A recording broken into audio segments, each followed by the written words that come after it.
It was a Tuesday morning at the offices of Nexus Technologies, one of the most powerful tech companies in the world. The CEO and founder was Richard Sterling, a 61-year-old billionaire who'd made his fortune in artificial intelligence and software development. Richard had a reputation for being brilliant, arrogant, and absolutely ruthless in business. He was hosting a conference for the world's top computer scientists and mathematicians. The best minds in technology had gathered in his office to discuss the future of artificial intelligence. They sat around a massive conference table, discussing complex algorithms and machine learning models. Richard stood at the head of the table, holding a piece of paper with a mathematical equation written on it. The equation was enormously complex, filled with advanced calculus, quantum computing principles, and theoretical physics concepts.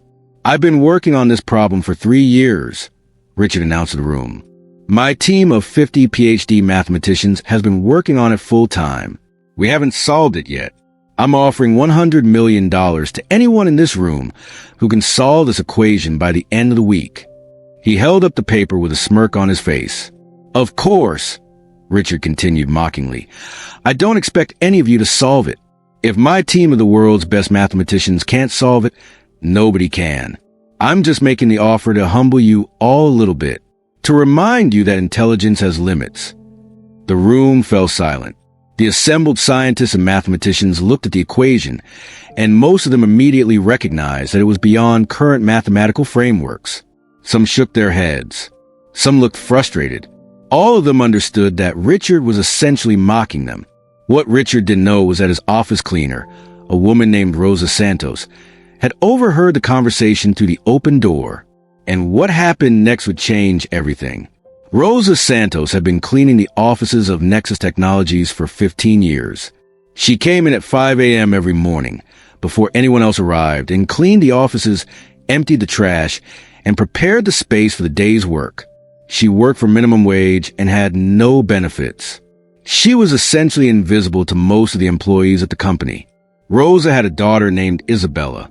Isabella was 23 years old and was a graduate student at Stanford University, studying theoretical mathematics and physics. Isabella had a 4.0 GPA and was on track to become one of the most brilliant mathematicians of her generation. But here's what Richard Sterling and everyone else at Nexus Technologies didn't know. Rosa was also a brilliant mathematician. In fact, Rosa was even more brilliant than her daughter. Rosa had grown up in a small village in Mexico. Her parents had been teachers, and they'd instilled in her a deep love of learning and mathematics. Rosa had shown extraordinary mathematical talent from childhood. She wanted to go to university, wanted to study advanced mathematics, but circumstances had intervened. At 18 years old, Rosa's father had become ill. He'd needed expensive medical treatment. Rather than pursue her dreams, Rosa had come to the United States to work and earn money to pay for her father's treatment. She'd gotten a job as a maid, and she'd been working ever since, sending money back to Mexico to support her family. Over the years, Rosa had continued to study mathematics on her own. She'd read advanced textbooks during her breaks at work. She'd taken online courses at night after a cleaning job. She'd joined mathematics forums where she discussed complex problems with other mathematicians around the world. She'd published 3 papers on advanced theoretical mathematics under a pseudonym, R. Santos, that had been recognized in the academic community as groundbreaking work. But nobody at Nexus Technologies knew who R. Santos was. Nobody knew that their maid was also a published mathematician. Rosa had kept her intellectual life completely separate from her work life because she understood that people would judge her based on her cleaning job, not based on her intelligence. Isabella knew, of course. Isabella's own mathematical talent had been nurtured by her mother. Everything Isabella knew about mathematics, she'd learned from Rosa. Rosa was the reason Isabella was brilliant. Rosa was the reason Isabella was at Stanford studying theoretical mathematics. One evening, Rosa came home from her cleaning job at Nexus Technologies and found Isabella studying at the kitchen table. Rosa mentioned casually that she'd overheard a conversation about a mathematical problem that Richard Sterling was offering $100 million to solve. He was mocking the scientists, Rosa said. He said nobody could solve it. Do you remember the equation? Isabella asked. Rosa wrote it down from memory. Isabella looked at it carefully. This is interesting, Isabella said. This is really interesting. Do you mind if I work on this? Of course, Rosa said. But don't stay up too late. You have classes tomorrow. But Isabella didn't sleep that night. She worked on the equation for 12 hours straight. She filled pages and pages with calculations. She approached it from different angles. She tried different mathematical frameworks. And by dawn, she was stuck. I can't solve it, Isabella said to her mother the next morning, exhausted and frustrated. It's beyond anything I've ever encountered. The framework just doesn't exist yet in mathematics to solve this problem. Rosa looked at the problem. May I try? She asked. Rosa had never told Isabella about the paper she'd published under the pseudonym R. Santos. Isabella didn't know that her mother was a recognized mathematician in the academic community. But Isabella knew that her mother was brilliant. Over the next 48 hours, Rosa worked on the equation. She didn't go to her cleaning job at Nexus Technologies. She called in sick. She spent the entire time thinking about the problem, sketching calculations, and developing new mathematical frameworks. She had a realization on the third day. The problem wasn't meant to be solved using existing mathematical frameworks. It was a problem that required creating a new type of mathematics entirely, a hybrid approach that combined elements of quantum mechanics, advanced calculus, and a mathematical principle that Rosa realized had never been formally developed. She spent another 24 hours developing this new mathematical principle. And then, finally, she solved the equation. Isabella looked at her mother's work and was astounded. Mom, Isabella said, tears in her eyes. This is incredible. This is revolutionary. You created a new branch of mathematics. What should we do? Rosa asked. Isabella thought carefully. We should submit this to Richard Sterling, Isabella said. But we should do it in a way that gets his attention. For days after Richard had made the offer, Isabella walked into the Nexus Technologies offices. She had an appointment. She called ahead and told the receptionist that she had solved the equation and wanted to meet with Richard Sterling. The receptionist had rolled her eyes. She'd heard dozens of people claiming they'd solved the equation. She'd had to turn them all away. But something about Isabella's confidence made her take the appointment seriously. When Isabella was brought into Richard's office, Richard barely looked up from his desk. He assumed this was another delusional person who thought they'd solved an unsolvable problem. You have the solution? Richard asked dismissively. I do, Isabella said calmly. She set down a thick folder with her work. Richard opened the folder and glanced at the first page. His expression immediately changed. He saw that this wasn't amateur work. This was serious, advanced mathematics. He started reading more carefully. As Richard read through Isabella's solution, his skepticism turned to shock, then to amazement. By the time he'd finished reading all 50 pages of work, he was stunned. This is correct, Richard said slowly.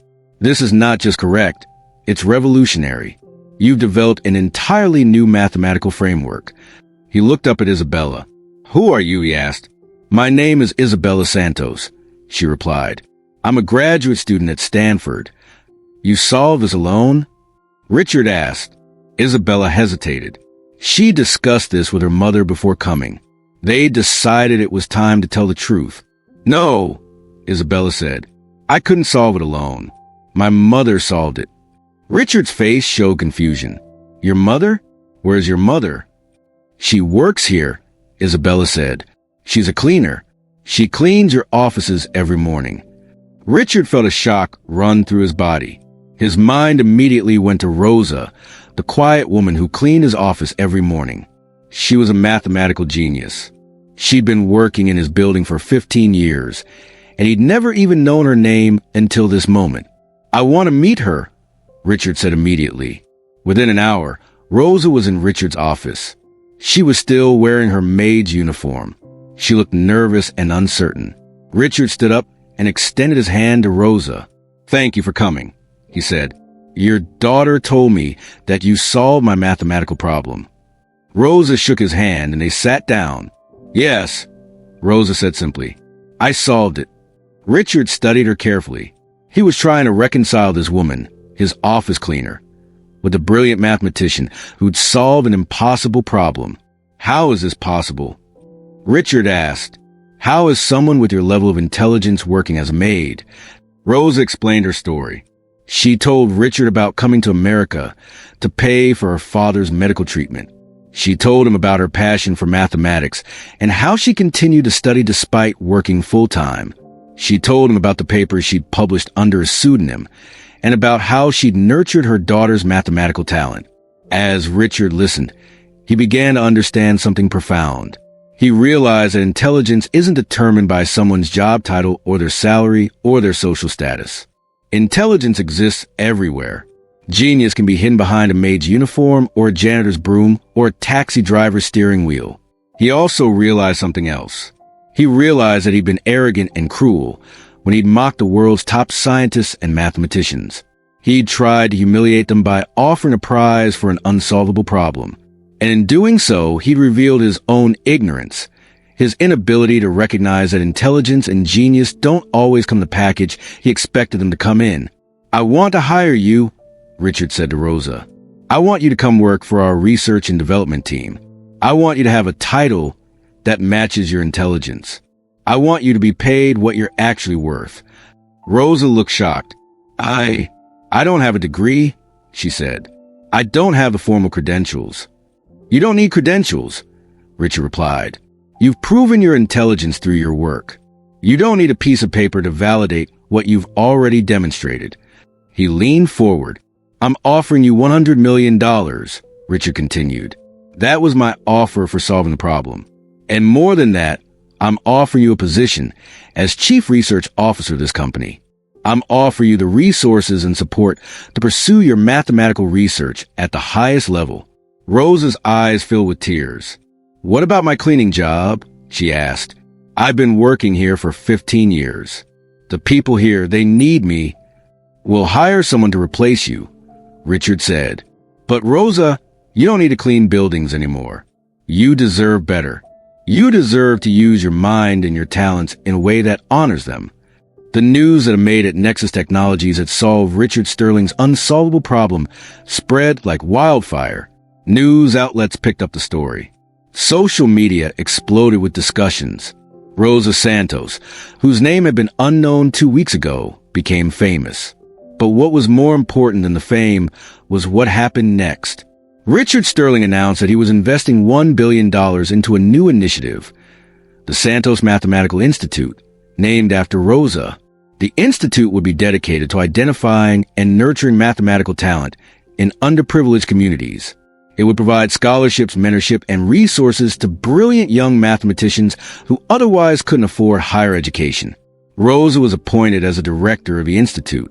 She had the resources to help hundreds of young people pursue their dreams in mathematics and science. She had the power to change lives the way she wanted to change lives. But even more importantly, Rosa's story changed Richard Sterling. Richard realized that he'd spent his entire career being arrogant about his own intelligence. He'd assumed that because he was a billionaire and a successful inventor and a tech genius, he understood the world. But he didn't understand that intelligence existed in places he'd never looked.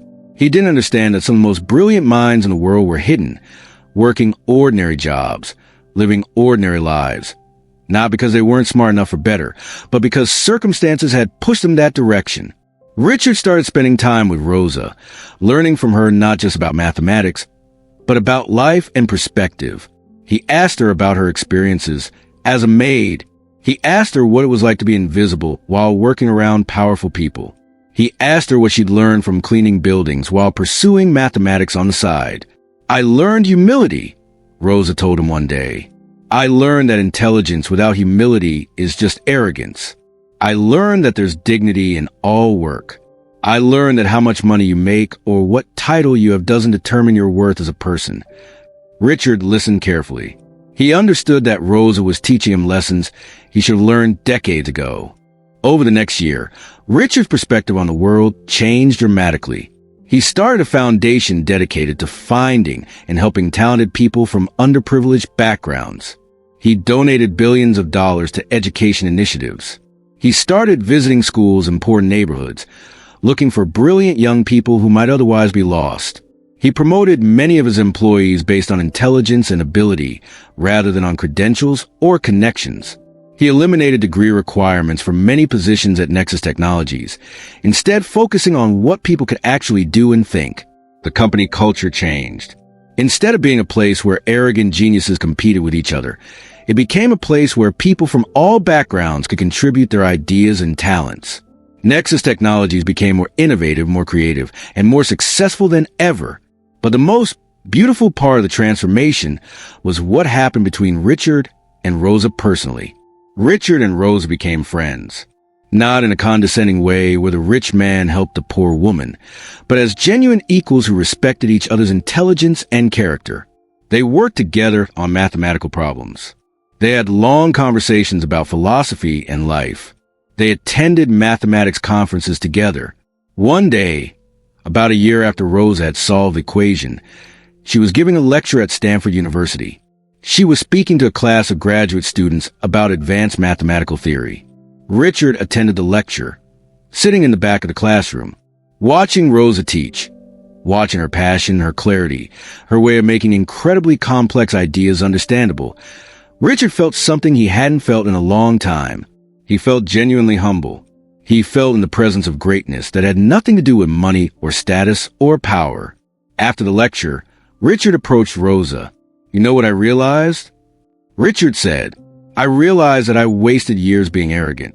I wasted years thinking that my intelligence was special because of my business success. But your intelligence, Rosa, is special because it's genuine. You developed it not for money or status, but purely for the love of understanding the world. That's the real thing." Rosa smiled. "And I learned something from you too," she said. "I learned that being brilliant doesn't mean you're wise. I learned that intelligence without compassion is just coldness. You're using your resources and your power to help other people now. That's wisdom." Isabella, who was now finishing her PhD at Stanford, joined them for dinner that evening. The three of them sat together. The billionaire, the maid-turned-mathematician, and the daughter who bridged the two worlds. "You know," Isabella said, "I think this story is important. I think people need to know that genius doesn't come with a uniform or a title. I think people need to know that brilliant minds exist everywhere and that we're losing incredible talent because we judge people by their circumstances instead of their character and ability." Richard nodded. "We should do something with this story," he said. "We should make sure it reaches people." 5 years after Rosa solved Richard's equation, she made a profound impact on the world. The Santos Mathematical Institute had discovered and supported over 500 young mathematicians from disadvantaged backgrounds. Many of them had gone on to make significant contributions to their fields. Some had published groundbreaking research. Some had solved problems that had stumped the scientific community for years. All of them had been given the chance to pursue their dreams because Rosa had seen potential in them and provided the support they needed. Rosa had also continued her own research, working with the full resources of Nexus Technologies and with collaborators around the world. She developed several new mathematical frameworks that revolutionized the field of theoretical mathematics. Her work had applications in quantum computing, artificial intelligence, and theoretical physics. But more than just her mathematical contributions, Rosa had become a symbol of something important. She'd become living proof that intelligence and genius aren't confined to people with credentials and degrees and expensive educations. She'd become living proof that we're losing incredible human potential when we judge people based on their circumstances. Richard Sterling had changed too. He'd become known not just as a brilliant tech entrepreneur, but as someone genuinely committed to helping other people reach their potential. He donated over $5 billion to education and talent development initiatives. He'd hired thousands of people without traditional credentials, instead looking at their actual ability and intelligence. One day, Richard was giving a speech at a technology conference. He was speaking about the future of innovation and talent development. He told the story of Rosa and how she'd solve his unsolvable problem while working as a maid. "I was so arrogant," Richard said to the audience.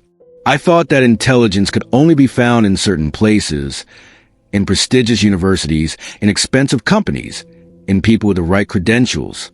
I thought that if someone didn't have a title and a degree, they probably weren't very intelligent. I was wrong. He paused, looking out at the audience. The most intelligent person I've ever met was cleaning my office when I first encountered her, Richard continued. And if I hadn't been humbled by my own arrogance, I would have never known. How many other Roses are out there? How many brilliant minds are being wasted because they're stuck in circumstances that don't match their intelligence? How many problems could we solve if we actually look for talent everywhere instead of just in the places we expect to find it? The speech went viral. It inspired companies around the world to change their hiring practices. It inspired universities to reconsider their credential requirements.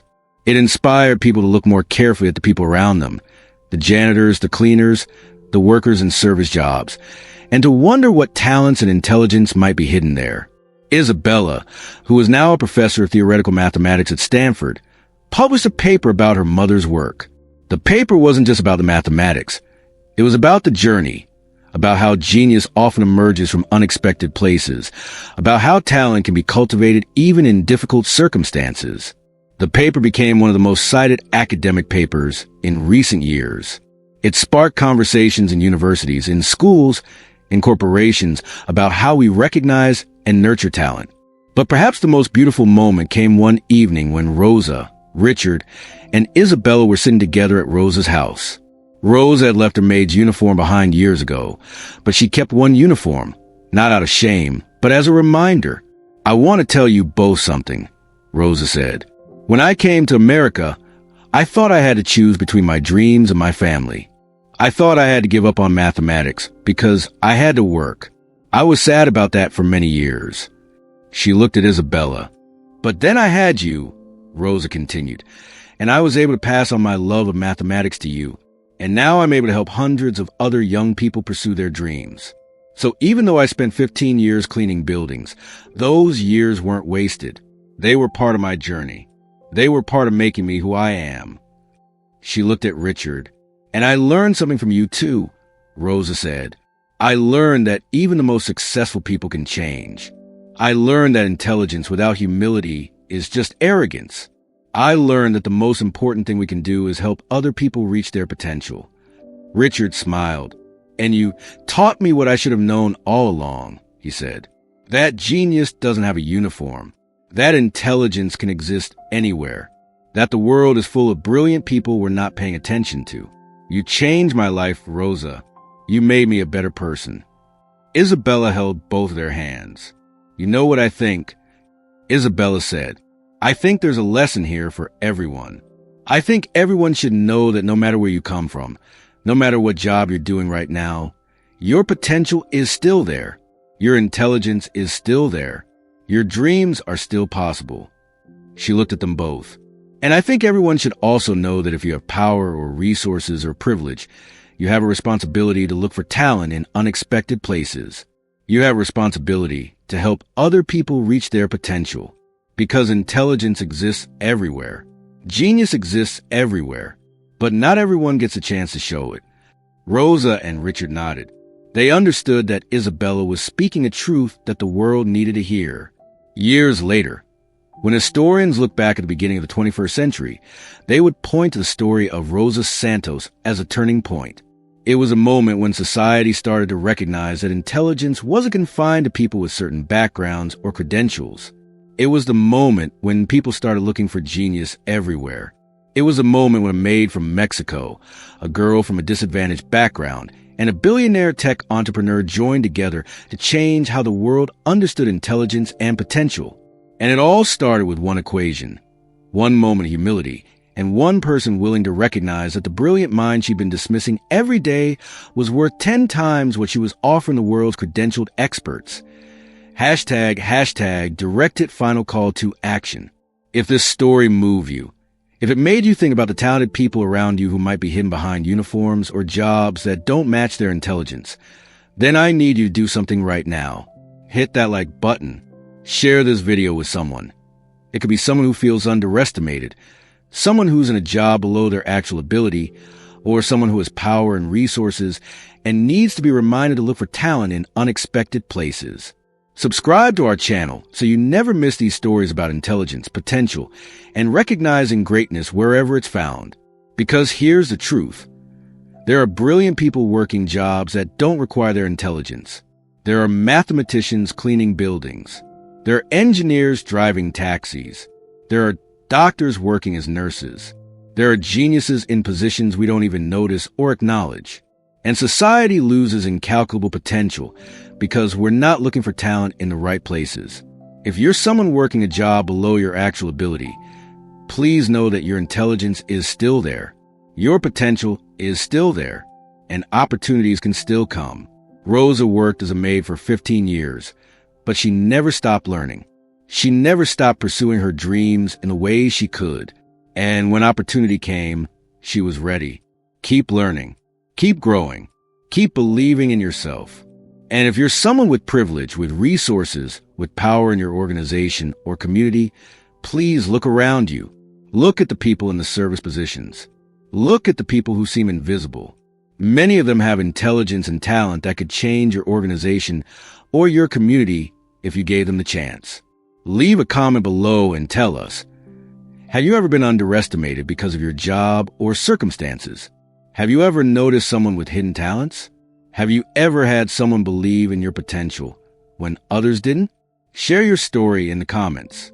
Your experience might inspire someone else to believe in themselves or to look more carefully at the people around them. Don't forget to subscribe and hit that notification bell.